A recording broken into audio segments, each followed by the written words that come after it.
Sa kabila ng galit at pagkadismaya ng publiko sa korupsyon na nangyayari ngayon sa bansa, tila balewala lang ito sa mga anak ng kontratista, lalo na kay Claudine Ko, dahil nanindigan si Claudine na hindi galing sa korupsyon ang pera o kayamanan ng kanilang pamilya.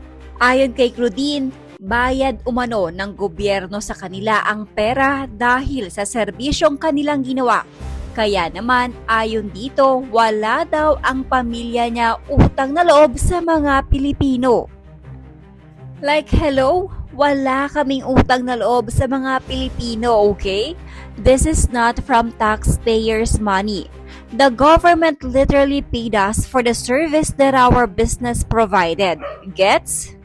Dahil sa sinabing ito ni Claudine ay umani lalo ng kaliwat kanang pampabatikos ang lifestyle vlogger matapos magbigay ng pahayag. Samantala, usap-usapan naman ngayon ang panibagong post ni Sian Gasa na kung saan iniuugnay naman ng publiko kay Claudine Ko. Base sa post ni Sian ay may nakarating umanong balita sa kanya na kung saan may anak daw ng negosyante ang nag-withdraw ng pera na nagkakahalaga ng 210 million pesos mula sa isang bank sa Entertainment City na nilipat-lipat umano ang nasabing pera sa iba't ibang corporate accounts. May close na bank account kahapon sa Entertainment City.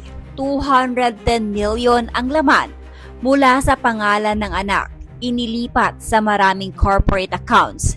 Winidraw cold cash yung 210 tapos dineposit lahat over the counter para walang paper trail. Sinafety na agad bago pa ma-Senate hearing at ma-freeze yung account. Very wise move, magaling.